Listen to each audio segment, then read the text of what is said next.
Nothing like waking up to a warm cup of tea or coffee. In fact, most of North America does. And for good reason. Many health benefits to either of these beverages.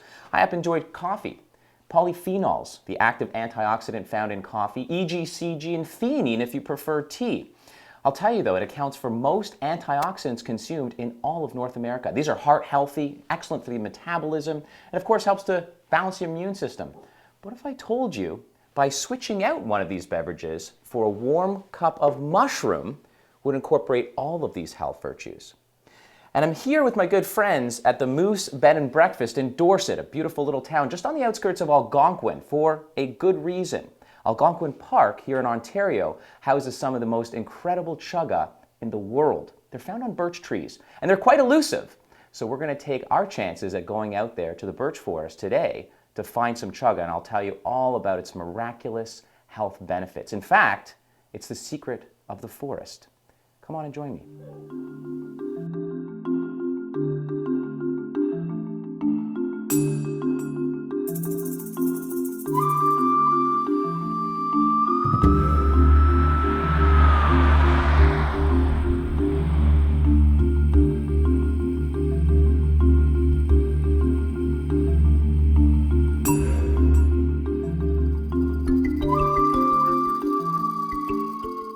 So here we are at the edge of the most dense population of birch trees that just border on Algonquin Park.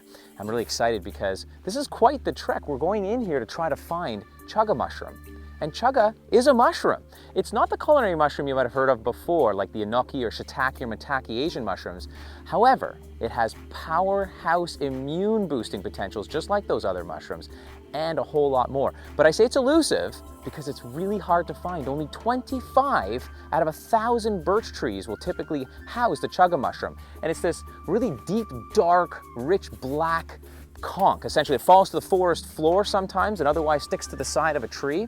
Let's see what we can do to find some. Come on, let's go.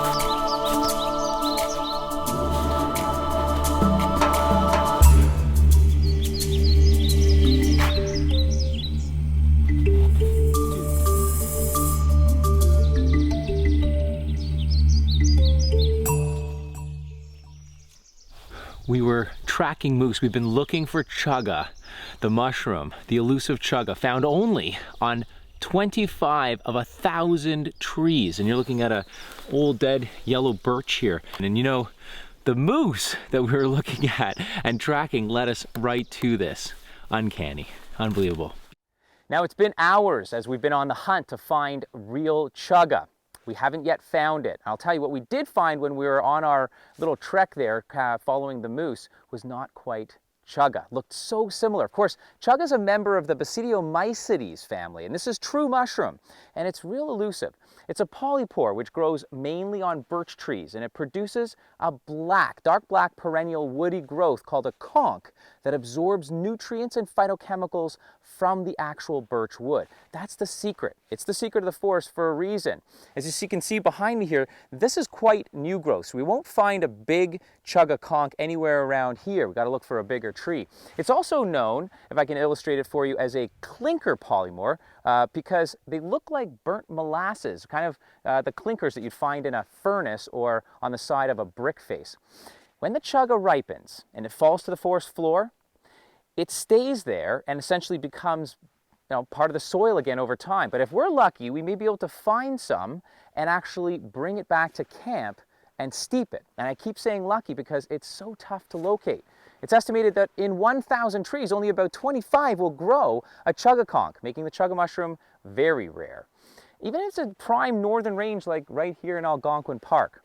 It also takes about 3 to 5 years to fully develop. And keep in mind that while we're looking for a mushroom species, and chaga actually is a fungus, the outer part of the chaga is really what's harvested for use.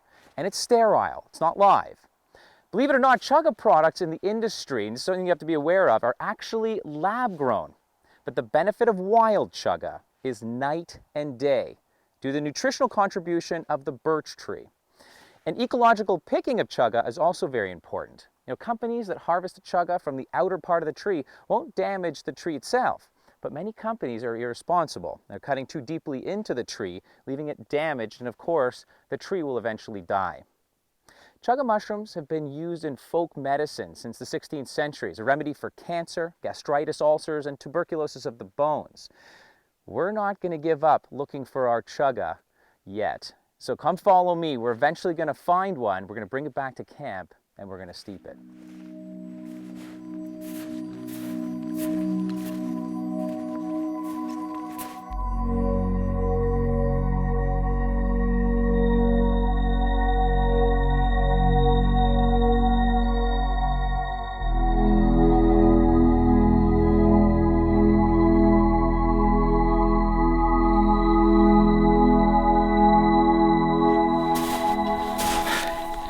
See, this is what we're looking for.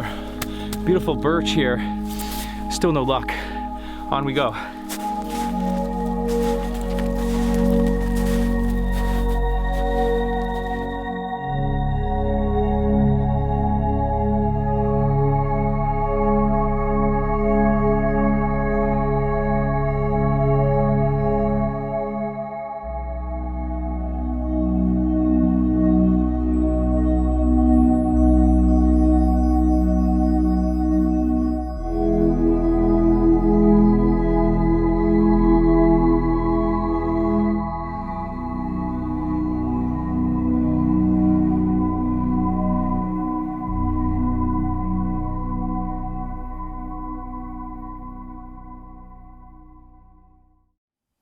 Okay, you're not going to believe this because I can barely believe it myself. In fact, got to be the biggest and most incredible chaga specimen I've ever found. Look at the size of this thing. It was way too deep into the forest over there to bring you in, but this is real chaga mushroom. This is that clinker-like structure. It looks like burnt charcoal that I was talking about. And see this side, this beautiful golden yellow look? This is this mushroom's ability to pull the polyphenols, the antioxidants, out of the birch tree. And what you're going to get from this is firing up your own antioxidant system called superoxide dismutase. The betulin and bulinic acid in this, the incredible plethora of micronutrients and minerals. Well, you know what all these things do for you? You'll have to follow me back to camp where we're going to actually steep this and make a beautiful chaga tea to find out. Well, I'm back at camp, got a nice little fire roasting here and the water is boiling. I can see it come up. I still cannot believe we found this beautiful chaga here. I'm going to show you how easy this is to make. And it's not about grinding up this chaga. Leave that to the harvesters. All you need is a tablespoon of this stuff that's already prepared. I've got a big spoon here for the mixing. So we're going to put about that much. This is the raw chaga powder. We're going to add that. I like to add this to a French press. And why a French press is because ultimately you can actually use this many times over. You can steep this many times over. So I'm going to dump this inside the French press. We're going to add some boiling hot water. We're going to steep this. Oh, that aroma, just beautiful. You can smell the vanillic acid coming out of there. See, the best thing to do is to leave this all night. Once I press this down, all of the nutrients, all the phytochemicals are coming out of this real nice and slow. And I can let that steep in the boiling hot water for 10 or 15 minutes, and it's going to be ready and incredible to drink. Just the color, that amber color, is just gorgeous. All the virtues of coffee and tea and far more in this cup. It's almost ready to drink. I'll get some prematurely because, quite frankly, I just can't wait. Oh, amazing, amazing.